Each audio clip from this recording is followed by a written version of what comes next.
Yamakwa be me de ba be dwumdwumedie so ya da mo ase se ene so ba bia wo hwe Adom TV be dwumdwumedie no na ase nkwa na ye de ma se ne da no braso se ye de mpese mo to ansa na no text messages aba ye mfa to aso ansa na me yimpendifo ya to nsa from no actually also Kaba is multi TV preparing to go on monthly subscription because your jingle has changed from no Monday bills just thrills to just thrills. In fact, officially, in say about BUBSika, that's why a more TV for free. And also, do we still expect power or export power? If yes, then this timetable will affect those we export to ya and different time by ya. And say Ivory Coast and a baby from Togo and a tide power echo means you see there and I ask them. Also, do not mislead us.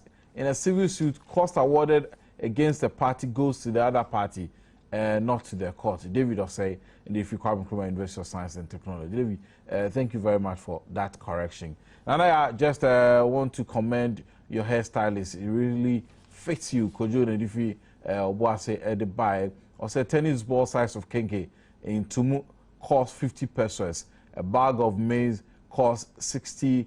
1 quarter of 5 cedis from Wilson into what's the minimum calculation in a year.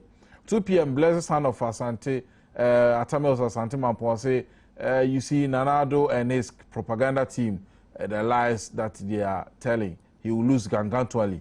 Nana Kumia is a liar. Whether Kinky or not, we will vote for Atamels NDC all the way from inner in Cape Coast. Also, why have multi-TV changed their motto to gestures? I mean, are we going to pay bills in the near future? Claude Angel, gonna swedro. I'm so much dada. Kaba Nanaya, good morning. Badwam is the best morning show in Ghana. Abode in the defeat of Boise de Bay. Kaba, please inform Metro Mass managers to send some of their new buses to Bia Oseri. It's Jerry Nedifi Bia de Bay. Also, Kaba, good morning to my lovely wife, Swale Ramatu of Dambai. Tell her I really love her and I'll always be there for her. Jonas Isel and the Barasakaba, please. The government delayed teacher salary, and when it came, most of us didn't get our arrears. Some of theirs is in a month instead of 3 months. Okay, I'm sure say I'm buying so well. Maybe sir, come on, the please last salary arrears be paid. Tom and the buy minimum this year, sir. If president is sharing Kinke with Koko Anido, then you should understand why he needs to buy 4 balls. Mate said President Kinky crowd papa, and then I'm seeing me pick Kinky or her. Then so some ANSMP, me the beba, no, I'm the abache, Uralu T. Jacobs, maybe Sans Kinky wears one. I say, sir, there was it at 50 persons. And I don't pay Comobeni idea. Nana don't call father Casa or English a brooch mem. Nasem Nina say, 1 person Ghana ni emoja say, co. Ebe so from our election 2012 na eno some of the kotuja or in higher lectures or English abrochimemu na no pay yes ya pese dia no toto sa order bi die some of the kotuja say etua echebibi kakra or any order bi die any at all cost so this animal no toto and some of the kotuja English abrochimemu na what is the relationship any nkoma ye bedie afi President Mills Eddie Atuja say amanfo bi kika so no so ohia mampani dada Rollins mo election 2012 was in no kre onim say President Mills unify on the nkabom ediba party nti obi ko ka say ono President Mills ohia mampani dada Rollins mo enya no kre bia na we look at the pros and cons say Rollins wo mo so onimo and these elections for 2012 omo campaign no say na beko afi Dr. Charles Rekubrobe ene eyewura Dr. Antonia Kuto say Eddie Atuja say woyome ehun ensam no omunye no omko disika ni mfini ensam esan say omo asomo to mani de si omo mienu so say documents omo ayira na omo awie bi de kofie ni ade o say on fa document bia enkofie ene onkomodie ebedie Alhaji Bature epepa Alhaji Demokrata Eddie Atuja say NDC is losing grounds when it comes to the Zongos and some ben na Alhaji Bature atie ye be he na disase me onkomo text message is 1760 facebook.com/multi-tv-world and I no pay 24 atoms from no di kind atenase ora Ben Alote Jacobs Central Regional Communication Director edema NDC or a member of the Electricity Company of Ghana board 24 omo here ECG so no or kan omo ehomba sunko no Alote Yemakwa the only educated fisherman wana nara not he na ndi ye ka fish ho asem ne ye ka dokno ho asem na nche minya dokno na nche osiminyim ha na ye da compare na ya hwe size da amara metie so ampa de nche minya kro ana ebien ana ibasa obosum ana onsom na ono ho asem na nara enyi o ye hwe se owura ye maso kofi dwuma so ba be kan sa nyane tie so waka traffic enti eguso aye hwe nanim oba be kan sa ye den komodie ni be hye so ati makoba biem na ya menia otenene na me na Adom ECG abadu no record I will have to defend the other utility companies like VRA and Greco. Majiji there inyayati VRA for about problems I will face. Now more often because ECG your interface with consumers in the BBS was a ECG. Now I have been there who bear the brand. The alapacha na ayodi na zinyira wenya wonyem kania won yisi jifu ya prepare de ebeja boyambo na enyim de so ya nyame ne pia abani odi ne botai esidu de by 2015 in the whole of this country as I often dumso will be thing of the past abani oji there or they increase power generation from 1,800 to 5,000 megawatts in. Yebudu was an ECG. Say, impempi papers measure adverts year concerning tender for the substations and Nikawa. Or ye try hatabum, ye try hatabum easy. Yamobokuye was in there ye change ye system Ganona. Nje the transformer could be so na was supply a whole town as the town no or spread in there now the transformer now overloaded in this time I shall see the mount small transformers on poles as a important who use the ma nti ya basra Ghana for na yenyu anum de onya botama hen na nkakakra will get there obey ya me yo ECG sensem no actually bibisa ho asem na so ampa so mo ye low shed na adena timetable ma bonten timetable yazaba yenya bi I'm sure by today it will be out then timetable should be an agreement between us the ECG Greco and then VRA okay nti ya work out ye be him na ye den komodie ni hihya ase no say documents I said documents in right or the suboni be at the abo Dr. Anthony Akoto say any benefo bi Rakojo Piani and now here enquire or the aba Akoto say expose over missing files controversy na paper no akoti document bi a Dr. Anthony Akoto say ankasa etro ede koma ioko sabre no serious fraud office dated 4th May 2011. Yeah, no watch the documents no also or catch the Orakoju Baridu secretary say on fan koma Orakoju Piani. Na sansem no mu nsem say Dr. Anthony Akoto say aba homan so doc batwe mo achi mo akwaba. Mbacho mi mo so. And I no pay honam boko there. Oh, nyame adum afa no ma sorry. Yo, ye den nyame ase so asan de nkwa achi ebiem. Doc sa documents asa ayira sanyira ho asemi and enquire at the crater be a wankasa wodo on such roye 4th of May 2011 the aba ya na wo kire se crater be a na Orakojo ban radio office no o ka kire ne secretary se won sesa nkoma Orakojo Mpiani na kire se ampa na kire se documents ne sayira na between wo ene Orakojo Mpiani but you are no say on answer me mo Mbajo, medical, Michel Motif for now. Me can't purpose to me who the woman say, oh, well, could you buy with you a and then the secretary of the vacation say, or the private files do or office, no, you're in there. I'm sure, could you buy with the files there? Me, I don't have any interest in it. The appointing authority is the office of the president. Into no secretary, no, even the private secretary. On Franco Castle, because Minister of Finance, could you buy with private files? In fact, me at the corner, man can't just over me. Unknown at the core, no, no, also call you coca at the other core. At the core of the core, me the minimum. That is a fact. Into me, who don't say, I could say expose. Now, the area, yeah, institutions, no.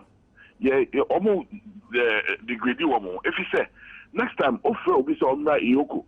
Now, or the first statement, now, promise this paper more. Next time, we back, make us say, oh, I have nothing to say.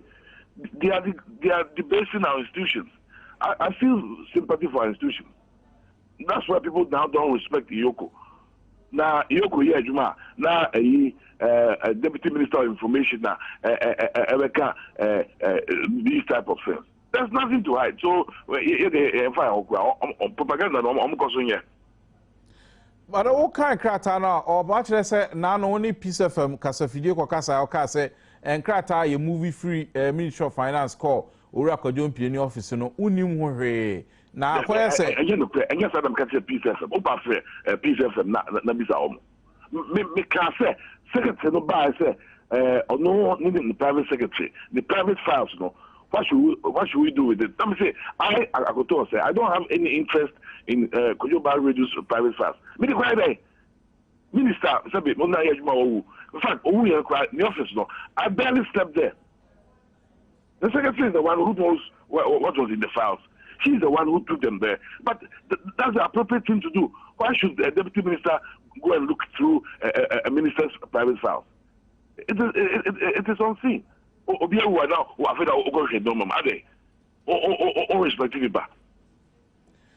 Doc, Sassam ye kukosi, one cassa, a till found, only say a dear Necosono. Oh, typical NDC propaganda. Omochoma, now on diversion. But we'll get to the bottom of all the things about Wyoming, CP. I was telling here. And then they say, Obiamwa, Akwese, and they say, Dakia Sema Kwese. And it will not go away. We'll get to the bottom of it. Woman pay for now, Scano, Wyoming, actually, who did this idea now? Oh, as a person, Sassamian found near person do Dimba town.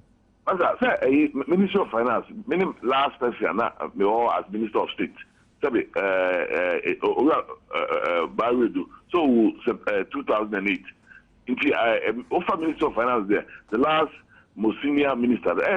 Into Bibia, but me the because me the minister me yes into that come and could see who.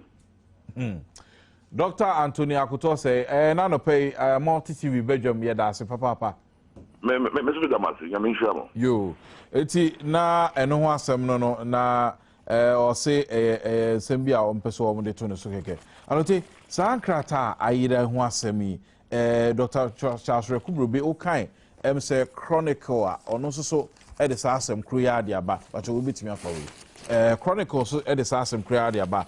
Tarzan charges retrieve Wyoming billions and stop beating about the bush. Now o ka asem kruya asem kruya so e na papai e kan wasem. Na o say former Chief Executive Officer of the defunct Ghana at 50 Secretariat, Dr. Charles Rekubrobe, has charged President Mills and the NDC government to desist from what he describes as trivial diversionary political tactics and concentrate on how to retrieve the 51.2 million Ghana cedis doled out to Mr. Alfred Agbosiweyome, describing the recent claims by the government over missing relevant documents in conjunction with the controversial judgment that Dr. Rekubrobe, popularly called Tarzan, observed that the good people of Ghana were not interested in the pettiness being displayed by the government, but rather how to get the colossal amount of money back into national coffers.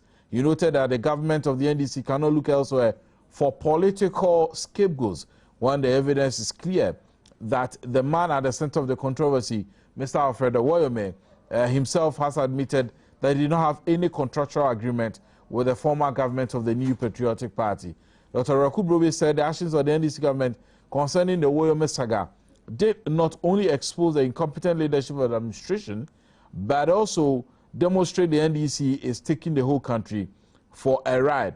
Mamenko ase onamenko kind quotation bako for amount. Or say Dr. Rakubrobe in an interview with the local radio station said he experienced a similar situation when the government set up the Ghana 50 Commission to investigate the Ghana 50 celebration, over which he was eventually exonerated. Into Wakawa has said, "Ono enkrata semni nyina no, odi ni nyina ekoma aban." Daily Guide so no sasem krea mbacho exactly the paper na makan sasem krea e the amount. In fact, the new crusading guide e the sasem krea so the aba. Tarzan government propaganda crash lands. Former Chief Executive Officer of the Ghana 50 Secretariat, Dr. Charles Rakubrobe, has described as diversionary tactics, desperate attempts by functionaries of the ruling government to sling mad at former government officials of the NPP. Government has so far insisted that some officials of the opposition NPP stashed official documents on their way out of office in 2009. Dr. Charles Rakubrobe essay, I sent all my documents to Valerie Saki at the end of the Ghana 50 celebration. This report was written 1 month after the closure. Remember that we wrapped up by the end of February 2009. And so the files were all sent to Madame Valerie Saki by some 3 men I sent. Quote, the files were received and signed for by a military officer in Valerie's office. I have the receipt for the delivery signed by all parties. It's also a unihuano or Sansemi. Alute Sansemia aba Sibinuma for documents. Ibinuma fa Ibinuma Yomuano, Binum said there be Dr. Mikasa Menu Rablakwa Kasa and Ano Jada was some perform no Kase. No credit Dr. Rakubrobe Eden Crata be cross society aba. And Dr. Rakubrobe said, Niju media no dining February ending, no more summing up, no sister documents in the command Mami Valerie Saki. And so I say the assembly so na a cover up for the Woyome. It's not about cover up for Woyome issue. The issue is about missing documents. Government missing documents. Government is a continuous process. Abayin baba, abayin bako. Na abayin ba aban rukui. Abadi no ocheda abembi abane de mazi waye nti musuma be muntiado na nuntiado oda mukomechi na mukohwe nkrata odawo nsusuya woye nya oda no adwena wodwene nhemu a wohie na yeso ya atuedo. That is why we have governments in place. The issue is about missing documents. It is not about diversional tactics on Wyoming issue or Wyoming scandal. Let us address the issue of government missing documents. From what Agoto say is saying, okay, us there boundary do need private secretary, no catch and there. Boundary do ni documents be wone ono private secretary ni possession no on from na no catch oba there wanna ni nya or appointing into that place also aban nti dem za afaka ma aban ewu mamiche ya na boundary do wen bi say won there boundary do ni documenting or your nanny private documents any documents or your abiding documents or no boundary do the same. No, you mean saying be another documenting or your classified documents on them do more ban at that period of time in Over there, Odima, Ono, Osakutuma, Oza, Washima. What mean besides? Is it classified document? And now, but you know what documents in Muno, Ono, Osakuto, Oslo. One private secretary or secretary? No, I'm the private secretary. Secretary to the minister or in the private? Yeah, the private secretary. Okay. Not the secretary to the minister. Okay. Na ninya ye ka na ba we do documents na ba ze portion no shim. Said the document you oba ni so kwai. O to kama aban. So one fan kama bana what would have happened? Ewu mo sa ntin.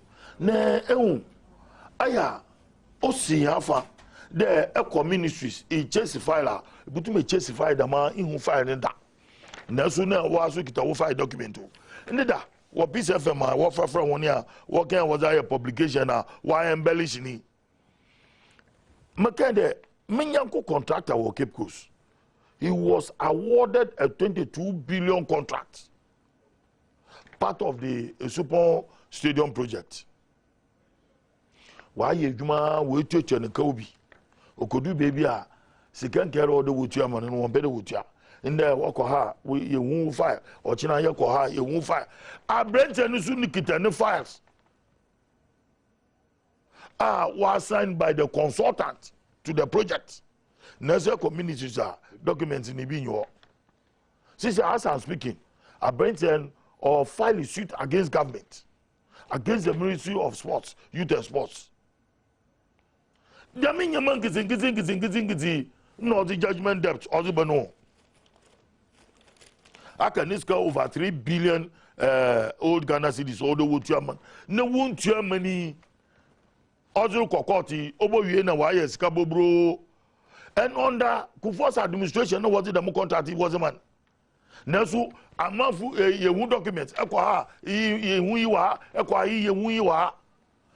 Me just or ye issue our crop which is very good at all there. Abandoned state institutions as well as political parties are yabo abemuda oye nyasa chairman ye hwekonda ye bafa government documents will be well kept.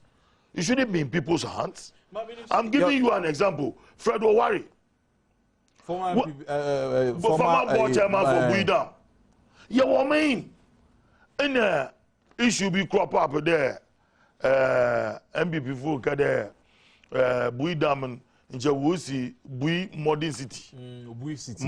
Modern city bia nje skyscrapers na nigga one aja yensu da Disney World fu wonyama ni nyina was a artistic impression. Anje so over power nje wo besi. Ma ye general secretary asedu nkete there as a board member wo hu paper out them da. Radio stations were fra Jabesh Emisata will be sent. Also known as managing director and chief executive officer okwe no papers out to them. Pam Nefredo Warrior jump in. I have the documents on Badwam. Here you say. Badwam documenting. Or your nan is that? Because Oracle John Piani say also on only DNC or your copies, photocopies, no, the original network. Because when you said that you about babies and once a many obey here references. Fine. It is a ban so one I will be to them more Safo Mafu or police headquarters were inviting in. There were certain documents on count 28 project here. Police if you want you be abandoning you be. Osafo Mafu no producing those papers. And I am saying there Mosafo Mafu producing omboa. Abantina ban onto me the document in the main document is in the possession of Osafo Mafu. But because Osafo Mafu or your photocopies. But I say all kind of say na obi nso bi say na ne asama owura black kan na or this slant to so na kwese because so he has documents na na on churo nko bi sa former officials say oh documents say ye mu obi amon famra na odi to radio say oh omo ko aso krono bi na omo boy na omo wi documents na dey go. No, Ewa. Their impression until the Makada Aban is a continuous process. Until documents be a documenting. About in the document on you all. That's the question. And that's the issue. abanting a document on count 2008 projects in an unya only ho abanting only ho. But copies are with individual individual people who are appointed into office to superintend over those projects. Abanting the copies wo ne abanting documenting on those projects no only ho. Ode ye bisa. Nti so kuje to abrakwa about no wabaka the man say me oye musu a. Oye musu. It's a lesson for all of us. Nti look, it is better there. Our documenting been for documenting bra. Nja we go baby or kaka owie no aspice as in with politics. Because obi akaka bibi o baby nti no so odo can be na why you me na wo feed them ska. Because I'm saying no who say aban twantrato ne so. Aba no twa aban trato no. Also the documents no kwa. It is for our ban to verify or to come out and say that amba Ragumbrabi can Ghana at 50 documents also kwa. Now as I'm speaking now, Ghana at 50. You won't go for P or one gasa work contracting one, there one more on credit supplies. Won't you want car? Then there's no document to justify. The more supply and then the more contract or that man who turn in the miska. So how is government going to pay? And the more origin, the more that you also quota ni interest omokoso. Na aban yebo abanakaw. Ehun yichu abanazi. I mean the minimum there in keeping these documents and government in not finding documents on government projects in the Kauna Azen. That's in a cowbar. Or carbine or coming out. No, there, Umona, what bay are with you, what you are banazi. I remember there, they store documents. Mr. There was a swing. No, what to go with you. What's to swing? Nothing day. No, I tell you, I was a swing. Almost the sound of the Fancy, yes, I was a swing. What's the sound of what to cry? So almost the sign, not woman who pass on the Zakon. And MPP food, they are very smart. They look at the law, twist the law to suit them, and then clear their stables. If you able you cannot track them, and that's what they are doing, and that's why government is. Who suggests say Enuntina are bound to be prosecuted for more officers? Mama Kacho, they've cleaned the stable. They've covered all their tracks, so they are not trackable. You cannot track them. You will fail, and they sit down behind and be boastfully. Oh, I'm going to be yashi. Now why you me dam? Wa bogana musu papa. Wa bogana musu. No wa jenyima ekwa na akapim. It was an institutional plot to just cover every track, every trace, and not to get them. And they are free. So they sit down in their houses and laugh. Sometimes some of them are so boisterous. They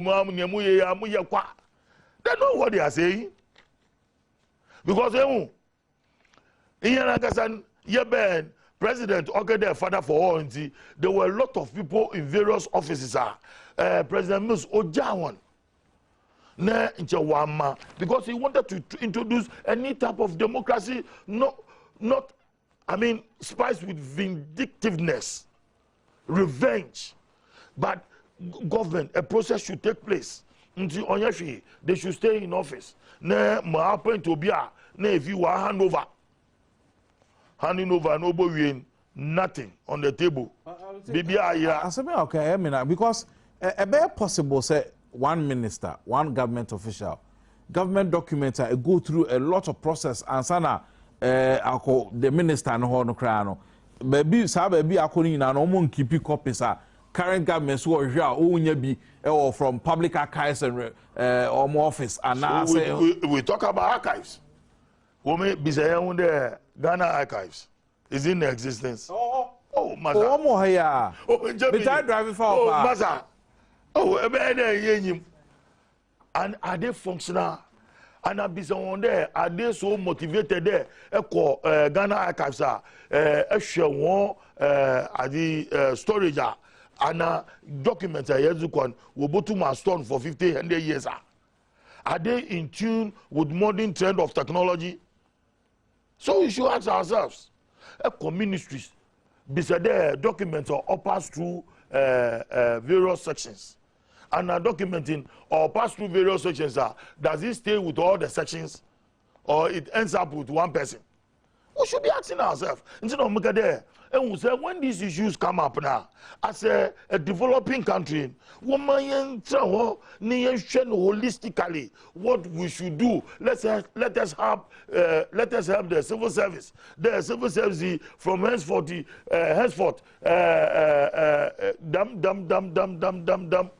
No, they put to code in place. There, dumb, until as a civil servant, henceforth, who programs on so and so should be so and so. In order to keep documents, I must say, pipe. Now, money documents, I'm going to prosecute you for my government officials. And Muka say, oh, yeah, no, say him there. At least able to retrieve a lot of files. We were not for witch hunting. Because I'm betting Modrisco count Kumasi, for example, say documents 40 friends and documents on the table, sir, or the Nana so documents in the table 40 documents are Nana Sama. But what I'm saying in there, you retrieve files. And to them, Mamakan, we're not in for witch hunting. We're not in for witch hunting. But when situation arises, when some doubts are created, if you hinch there, one man there, and a dummy documents in you are, so documents were not today. Until much Ghanaians, they own, to a black one, was about. Government is frustrated because maybe Ohoma order abandons a can ne aban president nusu onubia maybe Ohoma Obama man for I doing the because we from 2001 to 2008 we jelly young into by force order yanzu jelly MPP for. But I should think there MPP for what share 2001 we feed there ye jay and when they came in, any document what some loophole in it, they use it because the intention was to destroy the NDC. And so let us jail them, like H. said, and destroy the NDC. And see, by that, the norm there was there, infidel one way, no one was to show one there. In your documents, one man doesn't need uncle. What's your document in Gotokum? No, what's to call me, you for 3 years, you'll be looking for these documents. Kaba, on America there, government was not in for witch hunting like the MPP did in 2001. Saying, yeah, witch hunting now. Into your Zoom office now, straight away. Into a Becca Cafe Finyamum. Never say, yeah, on my paying Professor Moss. He's not a witch hunter. Only in there, he has a contract with the people of this country. Wash a ball into no born or dog. Now, as issues arises, in terms of governance, in terms of corruption, and nigga can no here papers. Now say yeah, been there.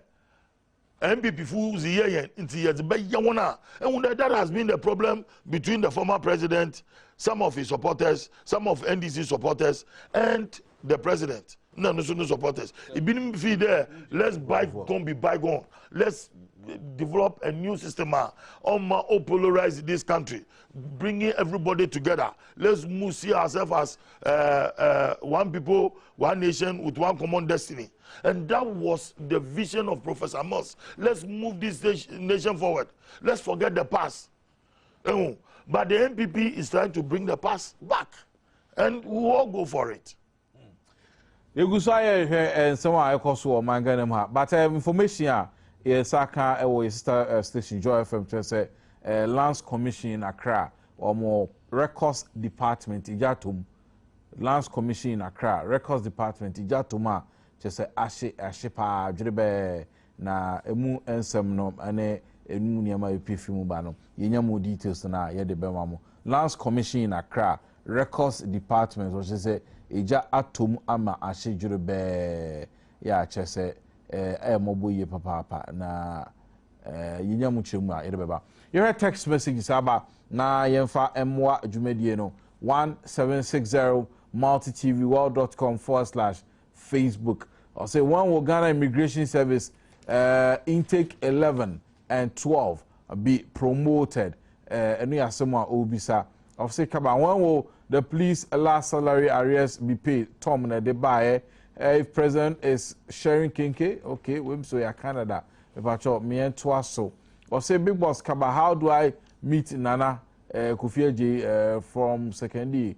My number is okay. Please come, I beg you, beg Mr. President to give us one of the metro mass because the one we have is always full from Yeji. Mohammed Danifri Ebae.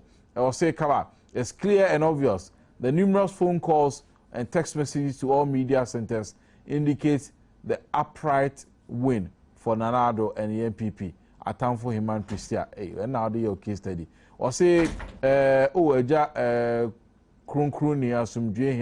for how long would you respond to party matters? Afedie Dokuno, Kwabene Jemfina Difia Juso Kumase. Or say, Kaba, I'm expecting Mr. President to go out and buy cement also.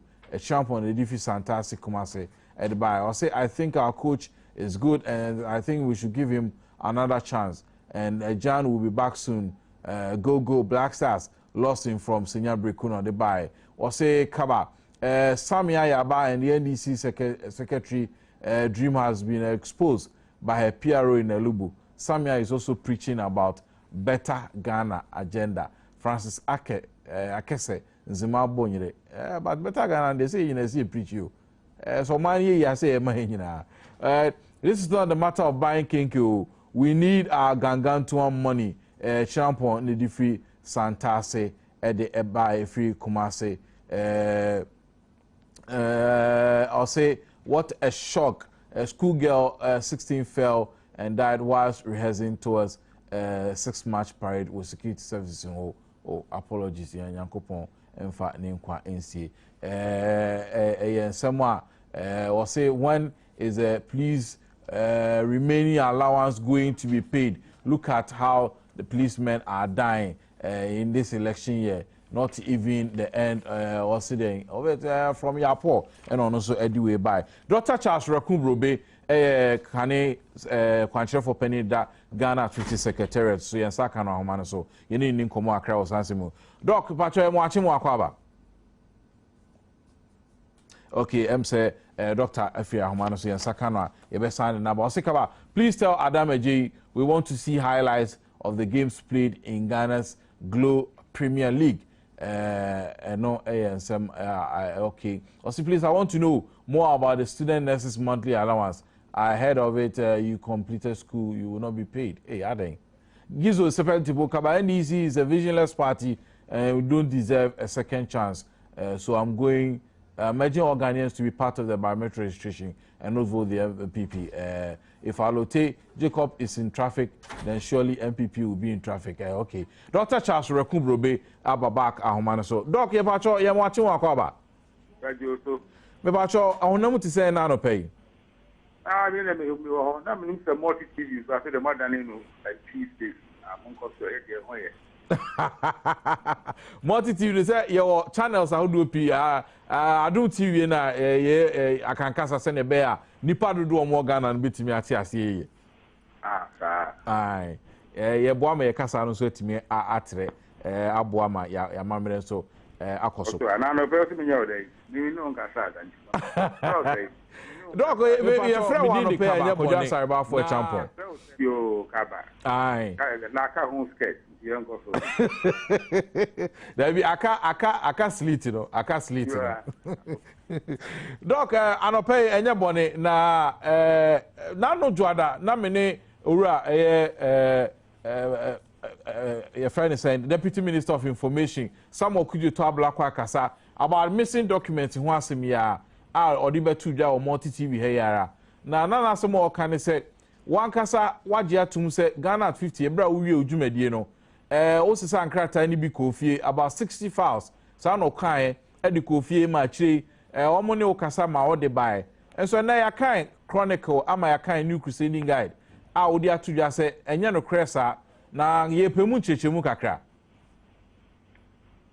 somebody atudwa dia bi tu ga no mi di adansie edi say we ne sie ono no okan buti ona aban asoafo ni aban panyifo ibegina oni kan sembia mumu sa say na uji aso ni ben da abofrei yeti ono so akreti 1.4 million jobs yambizani ri emanu agudro ni ahodin se de bia no people ni tinka de ope be dem fa aban bia nko fie enti ono oka se ma fa aban fie won kire se pass be na mimi fa ko fie da be na odo ono mbe kasaye da be na be pa mi chew mimi wie madwuma nyina no me de files ni nyina koma Rabbi a friend of Valerie Sawyer, Deputy Chief of Staff.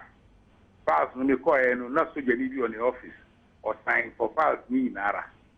That was in April 2009. Ajuma no transition to me and you Ajuma no could see beginning of March. The Bob one near the command. Now you know here for TV and he said no they did kind. I don't hear cancer asking what you see. The social media, at the Medino, at the say a car, some organs, they are more reproved here, at the assembly car, and Yan answered the bay. The Busan only said, a banner saying, and I mean, the banner saying, a sebi, one more, or almost you could invite to about fast, they will be armed from Binia, and to Munda. They near the Bifa, a chimitin, Tisma. I mean, himself in Nisika, a Dimako Jinaho, a Tambia, a Timmy Capre. Sika, a Timako Dinukran, or Luby, and a DSC presidential lord, Yakutukadebia president or Namha, or the ancestral Nasan were too fine. And if the DSC AU village, who may be a crowd, the party of Ghana has, and if the idea Kwame Nkrumah was the real, it is setting up university chair African studies in the name of Kwame Nkrumah. It be Korea Juma or we are the National Archives pro. Munkubu saw my Juma here. If you can't yet, if you cry, see the traffic, the debate toilet, and will be a Catholic once them or Ghana. Public places on Crane, some toilets, Nina.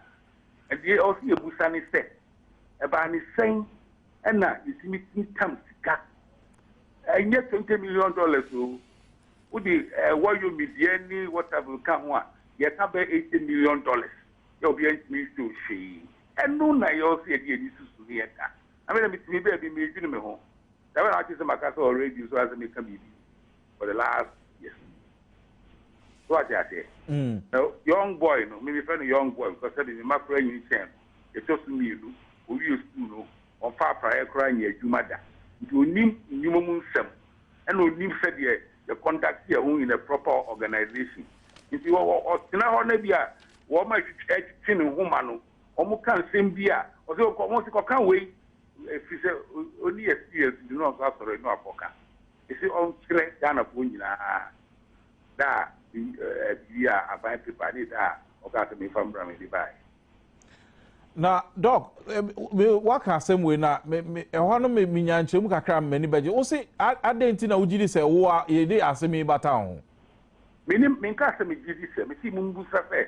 I don't know the assembly of Badwam. Maybe you be a minim far who say, minim into your board meeting. A mere Marco Busan into your board meeting. Make name home. Munya minimum. On 70 or her, Nipa kind of Musano, Mumusano. Not the year upon other pound, no Busan. And a young boy said it's too much would you have a walkable meeting. Minim Musano. You make your conscience of them far by 5. Yeah. That's all. Some of you can yanka. And yet, the soon so you do Kanya so, and no Sam, you'll be a go car. Minia, if you won't kite, you'll be a in you, and a foreign next to Muda. As we a go car. me deɛ adwuma me bɛyɛ mabɛyɛ ma me man no me gyina hɔ asi me bu sɛ mabɛsom asom yie. Na dɔk wakɔfa saa asɛm yi abɛyi na atwemadwen nokorɛ sɛ wokɔkaa sɛ saa strategic reserve plans ɛde ba na ɛyɛ toy machines. No, I don't fire some I can hold it. Okɔfa electricity asɛm bayi na ɛma nka me bisa. I found, and in fact, my head can hold it. Totally irrelevant to the discussion this morning. The discussion this morning is Ghana 40 at the Sumu. We are this almost a Sumu. Maybe of your new department, the fellow Department of Translation. Now, one director, and I won't perform here, Juma. That department, we are near friend of Gridco, or chief executive, or deputy chief executive, or directors, bear 20. And there's no difference. From Kubia Nim, a Jumano, and the Jumano, almost your director, or director of translation. And so you're the Sumu. I don't know, near Pamucho, Ura, Mr. Masum Memai. One of the things I mean, my Ghana is a bit them, and I'm beginning quite too hot. Say, give me my GBC phone choir and can radio. And I will see radio, and it'll be a Jimicasa. The Yeti radio, they get the quiet to soon. Yes, the infant Ghana for. Yeah, can't paper some. Not relevant. Look, I don't pay your bed was it. Now, a better few me and send your own say, I'll go share him. There's a big teacher, be a jelly. What on the end?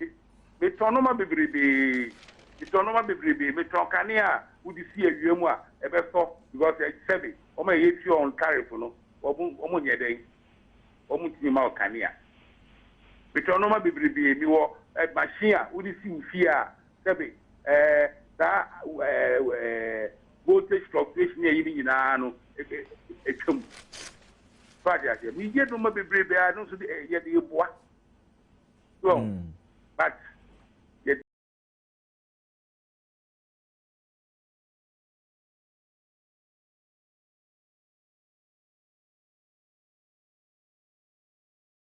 a dear na meet me a dear boa Ghana mine. A dear na meet me na me de asum.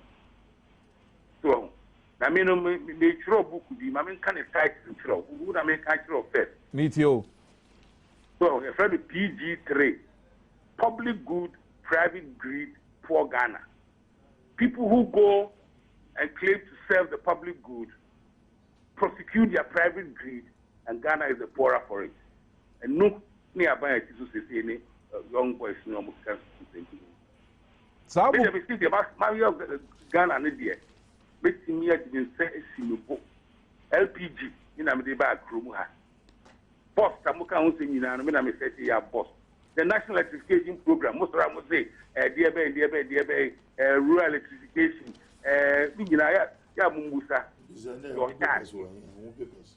Minister of the Energy Minister says, me, not the Canada and go for about to Ura. If you electrify Ghana in Antibua, if I will need the Enabua, or buy no credit, or the new years of a boy, and the Jari politics.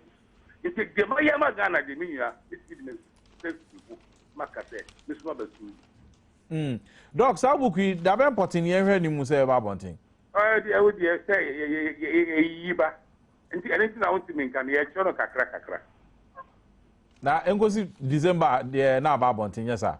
We have to be for Christmas presents, when they. Doc, I prepamu, you bet Chichin Como, ABM. They come with remember. Mate, yeah, that's it, Papa. Dr. Charles Hughes Rekumbro bidu dona friend Tarzan kane kwanche for penny de ma Volta River Authority kane kwanche for penny de ma Ghana 50 Secretariat. Arote o some can or somebody atuja no. Ezamo bagin ya bizani nkate sama ozinin solar ne nikikawo. Zimamu is also making politics out of this. Now or denigrate at the Ghana we are all guilty. We are all guilty. As one of game, straight to the point. Oh, my documents, Mikama, Valerie Soya, dam. See, I'm the if him, Ebia, Alotia Gade, Ibinuzu, what is in Wakawa, abandoning document, one order suppliers of the Ghana at 50. Some Bauna can want some. You see, It be here politics. I'm why sebi. I da peche de bia ne ya pichu na fa. We don't go straight to the point. As maybe any nonsense yo or they give you Kakuta ne Bombay or Zaba. As a again, just he's trying to praise himself, elevating himself. Well, come on, no. Sabri, no text messages, no bit media brand still 1760. Mikhail say, what the Bible can kind. You heard him say, so rock of you, any traffic and that bang. Thursday, traffic record. Neta, I will lose. Original traffic, mama. Neta, I will lose. Matari Sebi, Yafana Sema, NKBK, Nana Kweku, Wabo Modern Papa, Asay, Emma, and Taria, Esheme, and Nanaya, and Oma Fahoka. Or say, Nenun Taria, be my dear, and I'll tell Tashi, the Abi, but no share above Fudian. I'll tell Kotomi, the Abi. Oh, Mobi. Otasha, Kwame Sivaka, in this Stevina, or we didn't the NKBK. Adom, anti over Renoir, Caprise Bura nightclub, the Chihuahua, and our UNDP Flash opposite Ghana International School. Cantonment 0277 523595 0277 523595 and our fins 0244 195539 0244 1935 5539 0244 195539 na nkbk@yahoo.com and I say nkbk@hotmail.com. Hono okwa on sabetimi account. So afa heba tea me pacho Ghana hano ye woniema bebre odoma nkomade a chen. Ebi ni nananom nu bra ene eye nnuani hini ene ni nkom ne haban a yakeka bom na esa manfo yade na eno yade ba kwa mebo ho enka yese edro ba kwa benom so afa heba tea yade a Ghana he ya na yade afa ebefo kwa timponso ama ene no ebesa yade ama omujani ebeti kama yade ahodo bi ewo omujani mu ne be yin afiri ho na afi immune system no so etimegina ne naso yepa so afa about in so betimi aboa na yade krankro bi a yeda so no yetime ye afiri ho Kobedi Enterprise ewo Kanshi Dragling wo so betimi akemi kinso okeba ewo Accra Central na afi the Mark Chemical Shop ewo Nkrumah Circle temafo enko Price Sell Shop Community One Market na afi Ginako Drug House ben NIB office Kofodua Gabson Pharmacy nsomoko a so afa about team nsa betimi akabi pharmaceutical shops ni ahodo nyina no Dr. Kwabnachi esubontense oba obeboa ama oyade nyina no obesoa na afa na ade akọ 0244 572739 0244 572739 as 0277 596366 0277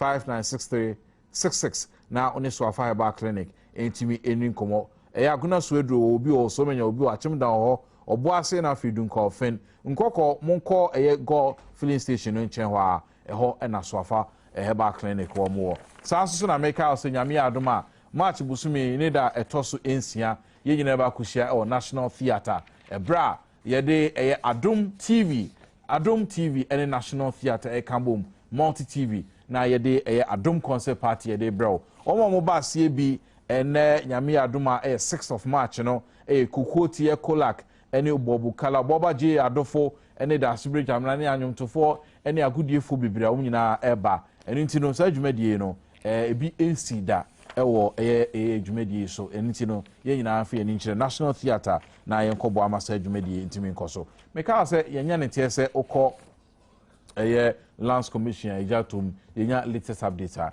ye de bebro I would say ebra ye koso no ano nanado akọ UK brochimem na nasemo de atudwa ne se odaso agina asemo de tudwa 2008 se enam so ono befe so bedi mampaniti moja ba kuseko ma ensofom na wono de nani je ho se kamima mi kabiyemamu etintim o manga na mu ha na sanko pese ntokwasi a nka 2008 nko onyi abato ni ntum kebi a obe pray for co-sharing and also power sharing and also nko be ma constitutional crisis so mema na birim so bisa se na do so mpese moja bia abeso na so no o da bi da ono aneko kan tiwa e chere bibi kakra ono aneko kan we obia omienu ono an ekokan wo de saa nyema etutu ho a na nado no kra no wo kan no ana se bia ode ye Ghana fo dia to prebi keke Oboa Nanado Oboa but my mention first in digesting as the issue of co-sharing and the in the 2008 elections. Yeah, he couldn't have. I'm telling you, Ghanaians were so determined. And look, in 2000, it happened to the NDC. There was no way the NDC back there hand over power to President Kufuor. And President Rawlings humbly handed over. Oh, Chapo, he shouldn't be saying such things. You see, he belittles the intelligence of Ghanaians when he says that he could have gone in for a coup. Who is he? That desperate for power. He is desperate for power. He was desperate for power. That is why even on Saturday or Sunday, he walked court. Is he not desperate for power? Oh, electoral court. Look. When MPP won the 2000 elections, President candidate Mills considered, and President Mills handed over. What is he talking about? Oh, the means of Miewa, I check in the garden for Ghana. Yeah, believing in there. Say he win elections, he win elections. Immediately the Electoral Commission declares the result kind. It becomes a fatwa. But before another court, now you announce results. No one announced results. He wanted to elbow the election results. That's all the modus operandi, to elbow the election results, because he clearly saw it that he's been defeated. And was trying to rally people. Going to court was to rally people. And that was one process of all die be die. And we also told him never say die until the bones are rotting. And the Ghanaians were resolute. A change is a change in government. Period. That is the paradigm in Ghana. A change is a change. And so no some more about Aji. Ne enyima. Nana Akufo-Addo should be truthful to himself. Oh, master. He should come clear. He should be truthful to himself. The Kejina Brochi ne kasa. If he the kasa aye there, masu menyim ne memrometi kwa. Ne was them inciting MPP youth to violence. Gun trotting. Me say, God loves Ghana. Nyami, we have a special place in the heart of God. We have a special place before the throne of God. Until there will always be peace in this country, because if the righteous leads a nation, there is prosperity, tranquility, and peace. That is bestowed to that country. Why not your righteous? Oh, sure. God will always appoint the righteous. What's Rollins Yeku? Let me say, in the Bible, there was a coup d'etat to overthrow one of the sons of Ahab. There was a coup d'etat by Captain Jehu. When you read the Bible, you see it. So it's no wonder that we have Captain Rollins, though he's flight lieutenant, but in the army, it's a captain taking over the reins of government. Righteous men, God appoints righteous men. When you have these kind of people who do not adore God in their hearts, who do not declare their stand religiously, the nation is thrown into chaos and anarchy. And we are seeing a lot in African countries. Idi Amin, Mobutu, and others who think that by their might they came to power. But we have a leader, present leader, who believes that it is God who has ordained him to be president. We need righteous people. We need truthful people. onye nwona ya enyima wo bombai ejire nyankopon wo si na atwetwe. You think you can mock God? And almost see nyankopon atwetwe wo kwa menso. I'm telling you, yeah. What's there? Honor Nana Gufado, they be any statement in there. Not all those who say Lord, Lord will go to heaven. Okay, them. Until he believes there. Oh,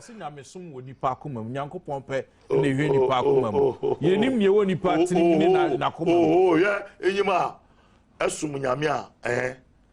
Your covenant with God, you exhibit it physically. People see you. The papa. That is why a lot of people are exposed. God knows the heart of every man. And he said, "Hey, there, oh Lord, Lord, if you only preach, ne sumamin eating some mana, Yankupon obey you ama.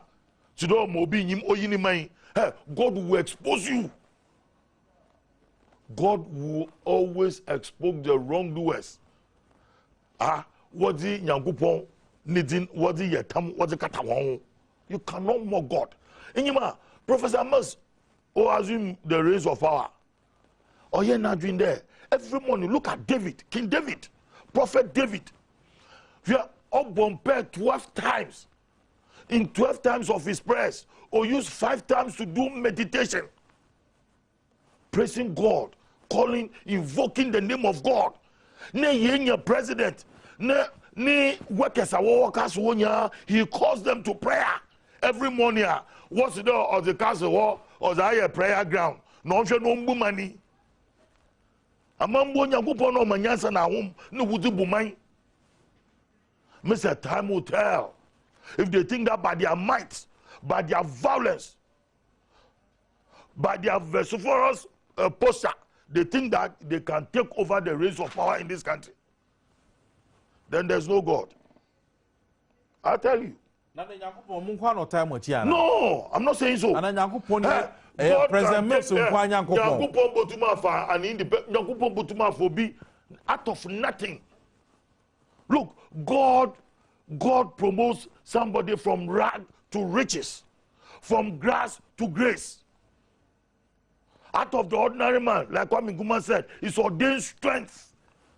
Somebody just walking on the street. Hey, the man also bring bonus will be him. God can give us a leader. You are not more accusing another so you're violent. What can't consistently say?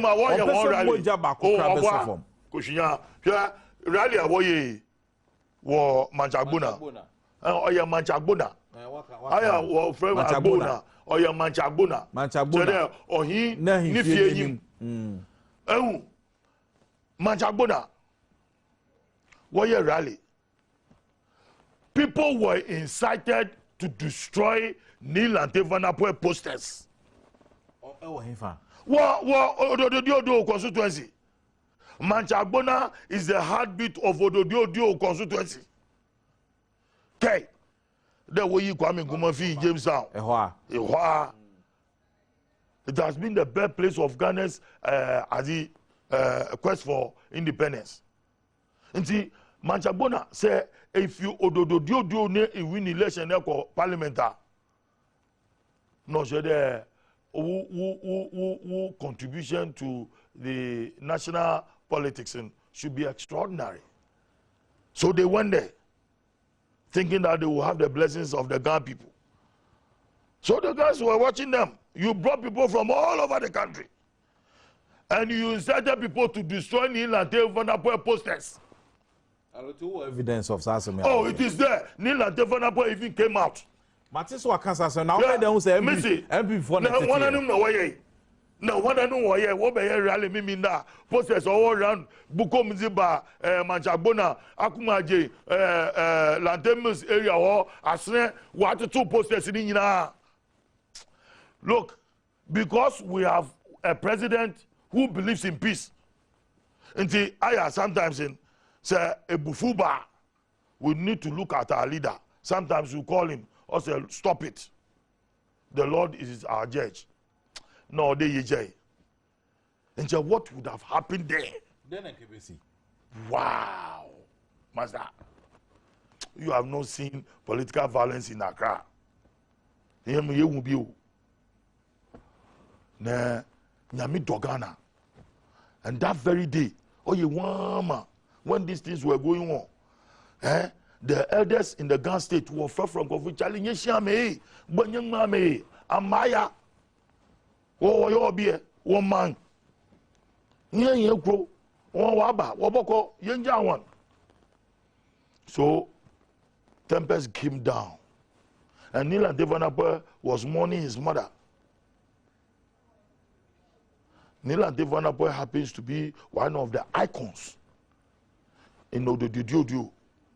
So Jinano Kasa King Asamaba. Don't underrate that young man. Don't. I want to tell the MP people, don't underrate Nila Devanapur. Otherwise, you will gnash your teeth.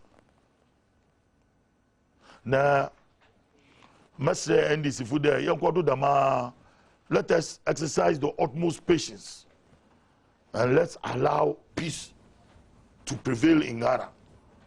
Now, sir, won't call for waka to 2 posters. Ne NDC for about out no waka. As a presidential candidate, condemn your people, even on platform. When your youth organizer was inciting the youth of the MPP to violence, they should be militant, aggressive. As a wise man, when you're a leader of the people, you are supposed to be a wise man. You go on platform and tell them, no, that is not the way. We want peace. Don't go to London, leave Ghana and go to London and go and talk about peace. Not shedding blood. When you come to Ghana, all die be die. Now, so all die be die, and watch them several times. And yes, will be Kasa na ya kan yan tase ya da na adi esumankwafu abrafo misi de ya da na esumankwafu abrafo nti esumankwa hin okasa ihe na abrafo na yeti na ode ye cheche ada ya da ni ihe yan tase onu esumankwa hin na ogina platform na also all die be dying ihe Ghana fu yan tase chide na abrafo ehun today me you go fi humanum no wa be church. Na say nanado eka say ono opasumye opese muja nti still mo nyintum say oboanya sa by his deed you know him and he should exhibit it.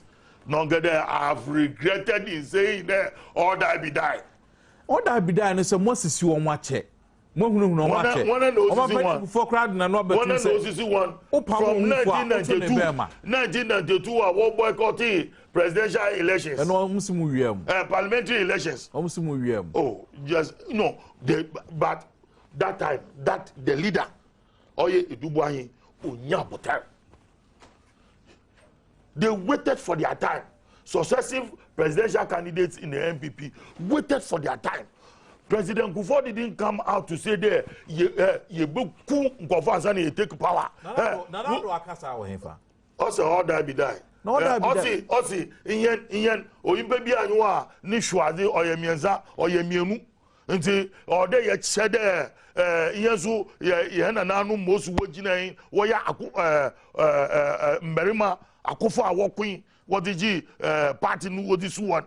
When you say these things, you see, you are allowing your young boys around you also to be behaving violently, even in their speeches. That is, you see, or your psyche, you psych the people. And then when you start to psych them, they become incensed. They Charlie, you leader need take power. Hey, you them.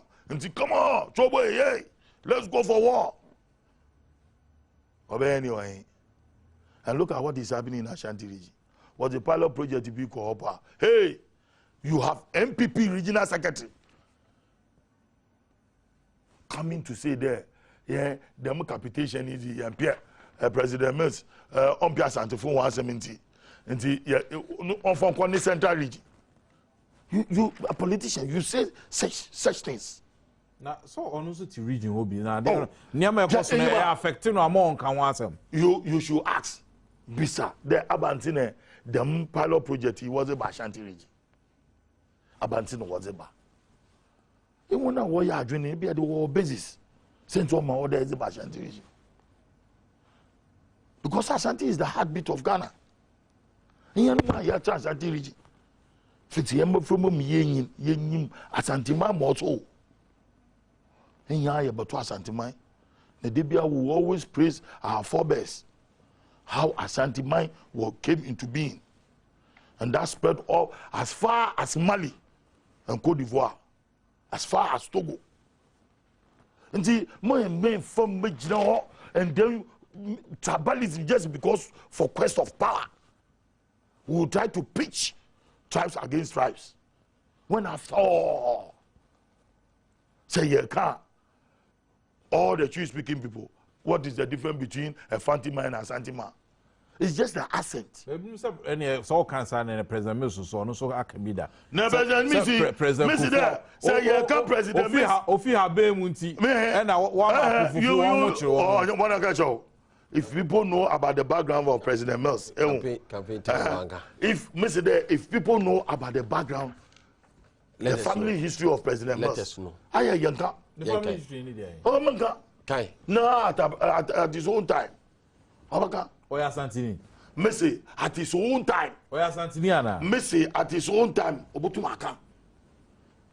In Central Region, you don't know where people migrated from and where they have been there now. Here from Central Region. I tell you don't know. When them tribalism, women enjoy. Women enjoy them tribalism. Yo, I say, Mumusa Ura Maso Kofi Ghana Abekai sa. What's the water I pay? That be me so I can't traffic. Traffic bar for the David is it. Nigeria train no reach no what. Yeah, I mean. Maybe my tialuti, my stressa. That's a go bafu. A coordination. Me apologize to, but Yami Adom. Baba Bidu. Na dear back open and me pese me koso. Na Kufuado. To be honest, se me shep Kufuado. Baby a wa bone bra ba bidura. I wish say Kami, even at the end of my life, metimia komu half. I wish. HSA, ya na man focus yenim no ifritite. Deservedly so. Onye obi a yekoso ne nsa wo swedro a obi ani no. Ene ye de ne ba betu bedwem. Eye wono a ne modembo. From Kutu a champ on time. From Kutu a champ on time. Bisine. It is when you want to describe a Kufuado, unlike Omwa, Nansian or Mobetum, will be any baby or Mufi. I just say Chile, no matter Chile mono. To say President Mills. A Kufuado, dear, in front of it. It is all banner be kick and some for a Kufuado. Yen near what bar public scene. Nay, yet Chile. We've known a Kufuado. From Kutu a champion. Now consistently I be seen no. Akufuado, I a champion of human rights. O team kwa Akufuado backgrounder. And any time, I nye idea all fighting for. And it's a nipa dasani. Ufa hudie. You cannot go be say Akufuado yeke Akufuado ho. And you say nipa no. Waka se nye ono Akufuado na wo pre no. E pre amano.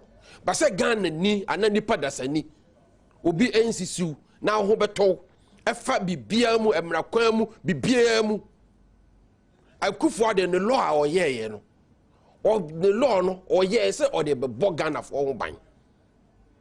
Now when we talk about say strength and any the other part of my discussion strength so at you see strength ye will be different ways.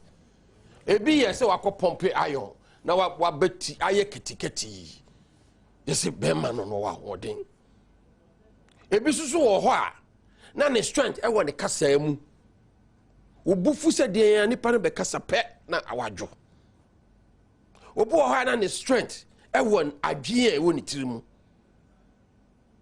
na the way I say assembly bar a pobi bar said you be see asane no wode na adwene asane na so bia nka be hu na ni package bi o e di wan ye kase strength na anase tumia e wo different dimension jire nipa na won na ikasa no ye ne boxers no mu kasa na nipa no wo timu bobo Akufo Addo no na ikasa ne strength e wo na adwene na nim die e wo bradie bo e di when Akufo Addo is fighting na ne fight ne nya sekan ne fight no enye ayon awa pompe ne fight no eye nadwene ene ne nim die e wo mramu te said ye wo ye journalist o fight e wo journalism mu no nipa na won ne kasa no when you have to look at the person now they are defining nipa no anything no me surprise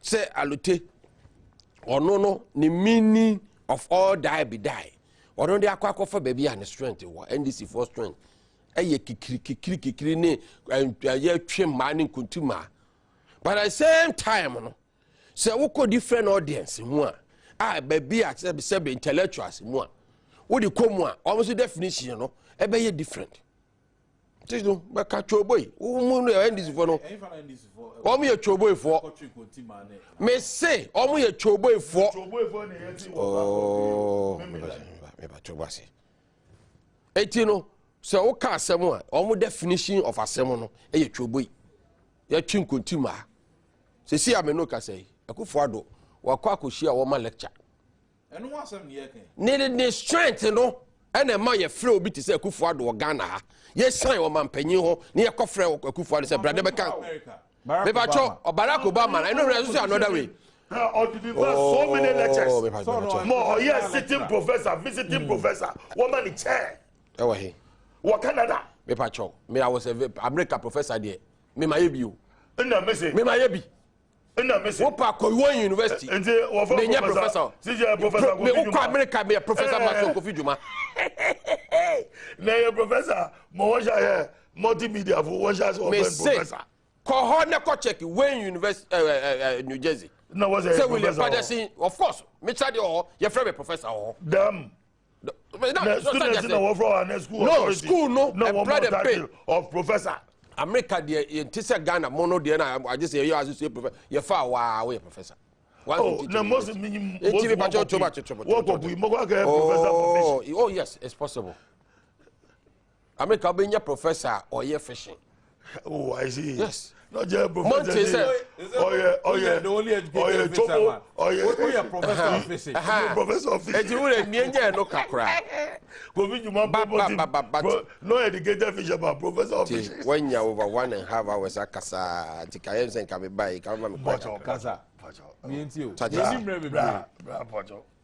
onim unlike Ghana America president na itinerary no so obetima connect I subscribe Obama every day be a need na itinerary bebro yen Ghana president and all call for medical checkup I was meba please mami cancel Kofi mami come anu see neka fe busa hon question I was Sloan's Catering Cancer Center I was New York and all the request call White House say he wants to meet the president na mom just say of course obey 15 minutes krampo please me communication ora kokko anyi do wo de bre ya cancer president ko siki medical me say the party leaders na ta me so ta I know the hidden part no ko fo yare oko hospital wo bowu na ne no I'm not hoping say obewu you know I want cause on no cause your die na say yare kro no or this sie Ghana for no eno enenye Kofo call Kolibu no yanka tell me Kofo call Kolibu abi akoye no operation doctor say koye no operation yanka e dey be na ni wo wo call to every month bi a wo call ho America na Akufo Addo on London ga me say every month bi a wo call America check up odu suma mobile ma metele mo state ya me ka what the yen you Akufo Addo ni yaba ma me kan tell mo ha what you have funti na yeji kan yen you Akufo Addo ni yaba odu London and sometimes we don't want to even mention the name of the hospital mo mama ka so oh no me kura no e bia chinechi me ko hospital There's nothing wrong with it. So what is wrong? Why do you come out and say this? Somebody has been invited every month by government communication. This is a president. Somebody has been invited by the president of America. Debbie. This is the president here. Oh yeah, the campaign. Obe jina okache se Kufuor tu kwa no do. Kufuor o tu kwa no do. And then within 2 months, in America, I called 3 times. Okay, Scarborough. What causes so on fact? There was a pay increase. On fact, I prepare my. I'm a co-pension. And your boss is a daughter for more than a year, my. Please. Mr. MPP leaders will bow not a mess or tassy. Yeah, no, correct. Every crab become you as or no crow. And your father. Because you're the gunner. If you always, MPP. They are not learning their lessons. In 2008, President Kufuor Okejina Nimazongo Johnson. Hey, where is their presidential candidate? At the end of the day, or say John Mahama in campaign, man. Oh, what does it mean? What was he insinuating? Mamicho formula no. So be kwa. Obo se no ababo ntin no abendante na ntin e makola hey that is obayira no. President. Okay. We are what bay. Me na make catch. As long as there's night. We know his sickness and why he goes to London every month. Akufuor yare. Oh, so yare onyare. Ye hwe no. Kufuor yare onyare. Ye hwe no. Maso Kofi Dwuma yare onyare. Na ntino edi enti. Etwo na ayam abodisi. Asem no no. Omampeya invite obi a efi obi ni ye ba na edire babod. No cry now on cano and I make so diversional. The man have friend them abenti papa Obama let out invite you. Fabachere. You made the request to be look on the letter Baba Parliament. Ora government Ghana the request is here meeting. Yes. Or the letter Baba Parliament. Official ni abeka President Obama not to suffering for within 10 minutes call me. I will tell you the discussions. Within 10 minutes, call me. I'll tell you what the discussions that went there. Please. SMB who are making keki but who said Ghana for no? But I don't blame you. And perform with that is the level of I want to invite you on radio and TV. Some president and make request of Obama. Yes. President don't make a request. President Mills made the request. Hey. I know, so okay. The man, a doctor, I did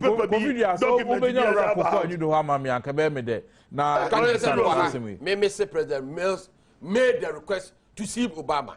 Catch a cocoon, though, say, say. Well, yeah, some American and some cocoa, and you don't need to public affairs. American embassy. Why are we belittling our democracy? No. Can the credit why is a big deal? President Obama, I invite about 1 year. And that one say. Obama or Fronoa discussions, you know. One of the discussions about a far Wyoming, Sikano. No, WikiLeaks. They will talk about it. They will talk about the elections in Ghana. Oh, please. Now what to call from continent to continent. Ajubre. Oh, I'm minimal. Ajubre.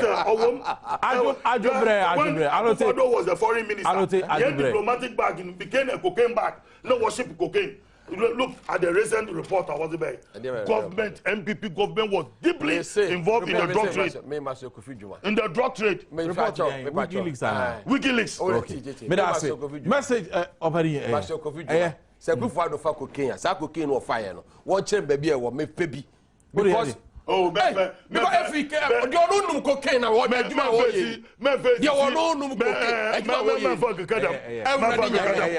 please. Text messages. No more answer never call. Text messages. You know. We are serious. Yeah, ka urako na say Kenke dokno ho asema koba. Na Kenke dokno ho asem no. Na ka me pe dokno ha na no pe na mabisa na ka me de atoa na urako fi dwuma ene alote na nkomo ahwe Kenke de ama me. Ese o mo fa dokunu ma me ya fa dokunu ya ba. Na nche de mi nja ne be odi kra dokunu di fa. nche pe hu. Hey, buko. Da ware we hu. Wa fa dokunu na ma. Ane de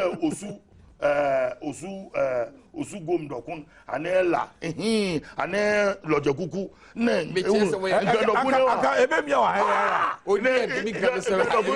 O ya original o ko di be na nke dokun ya export. Enwa nke dokun papa ne wa ibunde nu ma ye de yellow. Kra dokunu asem no Koko Anyidoho say also presidential spokesperson Mr. Koko Anyidoho yesterday mocked at those who are criticizing President Mills for finding out the cost of Kenke at the Nima market. He said those who have made the presidential questioning of Kenke price their chewing stick should go ahead with it because clearly they want to use it to clean their discolored teeth.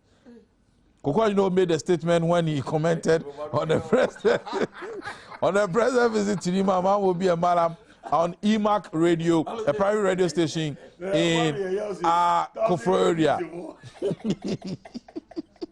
It's go say mo amode nkran do kron aye yam pese mu di president mo pe sokodua ntwi mo say I don't like the politics problem. Na amafo say na president MPP Fushasen there be na president todo kono for no president ba konson otofo enwa onye de ba konson onsen baby o nti ebia na yeah so odi maame no dokon no hunde maame no dokon o good pa de bia was the motor boba but that because say president what me catch your president opien dokon pa nganda ko na chinam nkankan eban chinam ana eban wo president Mills ma catch your nkran dokon na do mesusu was special shoot to be oyeman wow na do shito Eti na wanye shito no toy wanye shito. Wanye no odo kezi ni shito. Shito no special. Ke aya parliamentarians ofinuma e baby a awo brakasa na yenyu nko manage wo boden regimano ho ni kudi na do shito. Papa bi no koko. Kwa aye ni akolile. Aye akolile. Mi gobo. Hey, enwa president. We go there because of Kenke. Of course say. No. Or shank off no ball. When you SMB. Yeah, story yenya they say.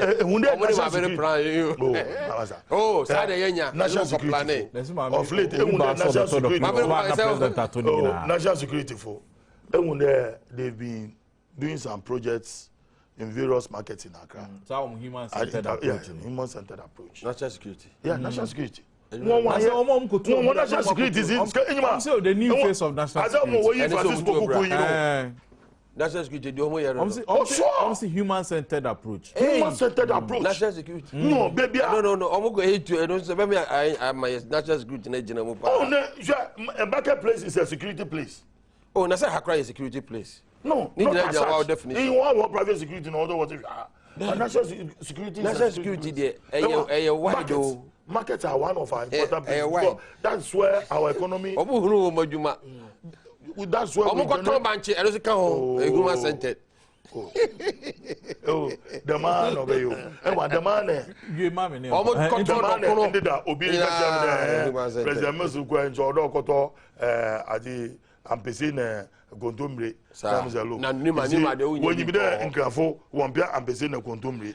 What do you in Grandacona? So we are tribalizing even the food. It's Banica. Nima, Nana Kudi by any Gaza Oba. You're listening to baby or door, sachet water, no, a good bottle water, or that and a cry. Or that gadget, you would not get or that and a cry. Mamma go feed you man gadget. Oh, but me better why I get there or that and a cry. President Mus. And another so Pebema quite bow. Oh, Beman, Master me, I am the gadget there. John, last issue, I'll say, Kaba, please ask Minister of Education. I want to know why GS hasn't paid some people teachers since 2009 October up to date. President Mills is still building schools. The minister and directors must wake up.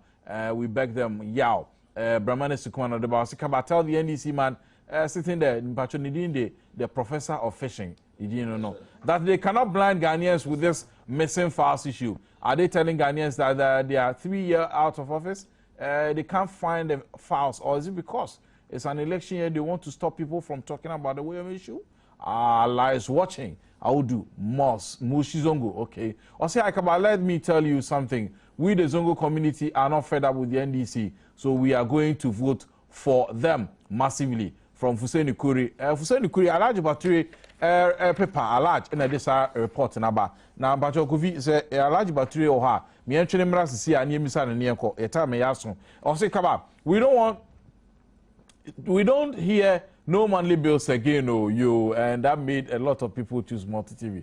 It is still no monthly bills. Nijian Kwa, Anti Pacho, no shaking, menstru. Why? Said from Boga. Tell Alote he's becoming arrogant. Hey. Really?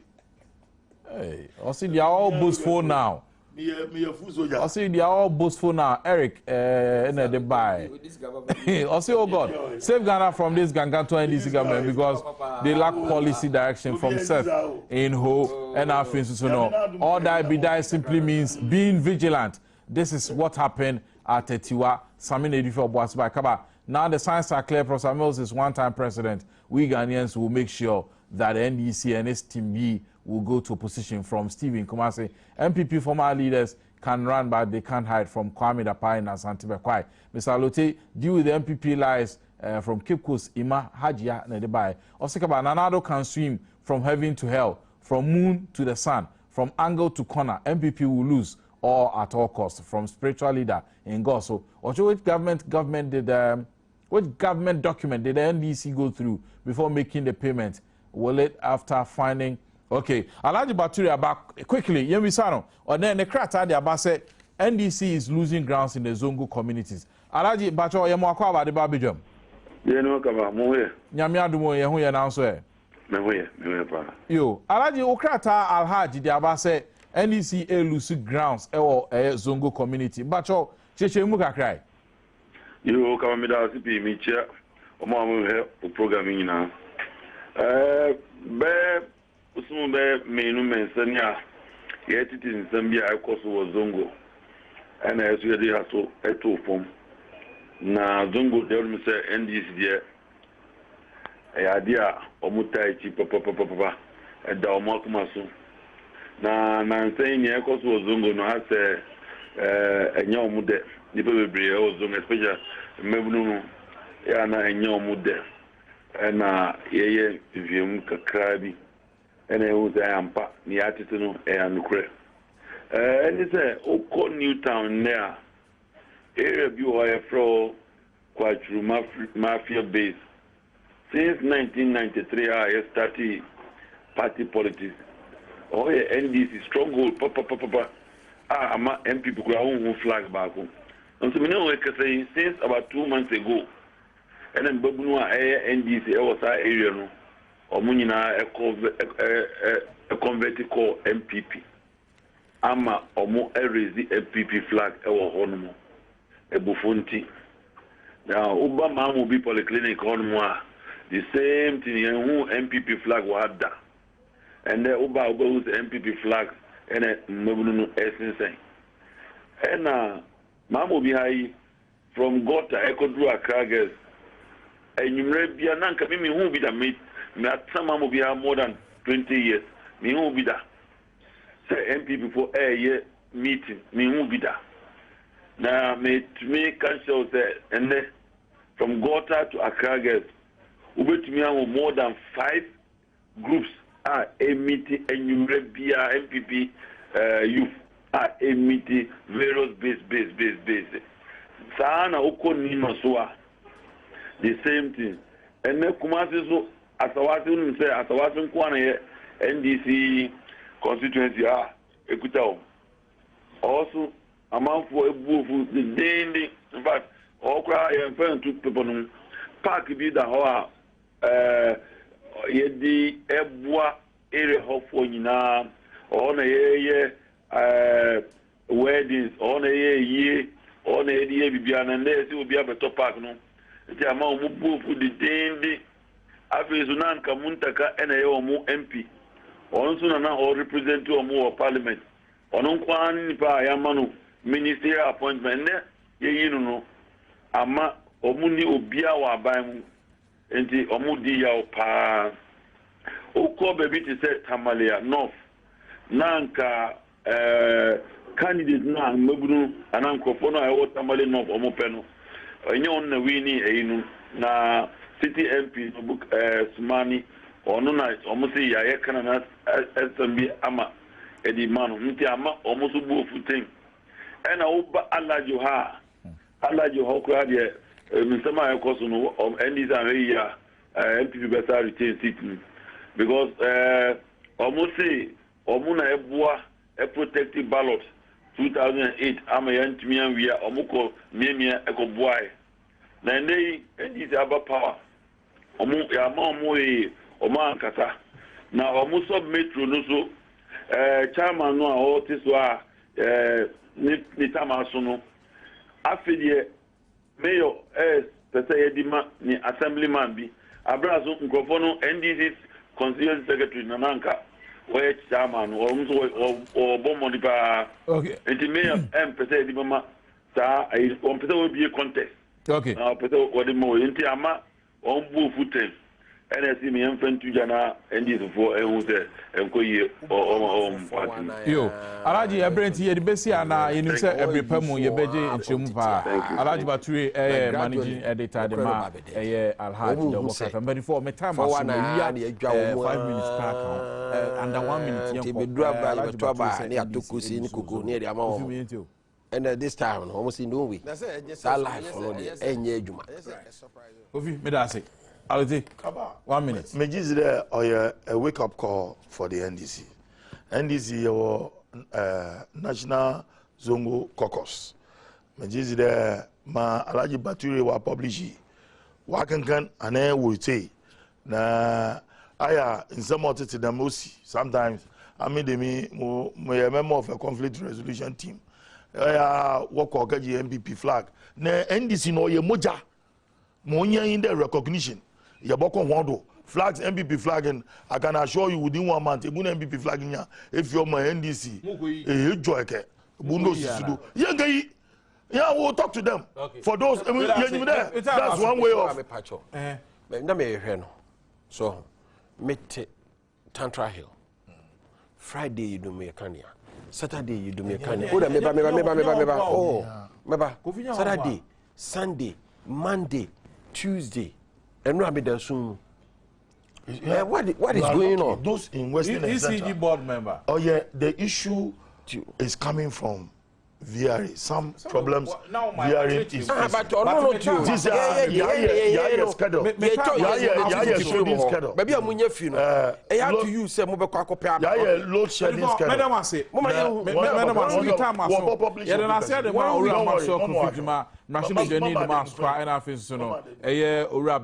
Jacobs, Professor of Fishing, NDC Communication Director, and this Central Region. By the University of Kofijuma. Many more, move on to you have been very account, and so, Jumana, Yakonia about Chinamia King Cam, the Babachremo. Na ya senya ne size ne tie so metimi edi for ana toa ene asema ye beka waso ye ko ne aba prof King no got the basic corona fa amia no corona fa roughly to be about 7 what's not today oh ayo kwa manga so won ye da mu na ase ye ba sisi a yes o mo ade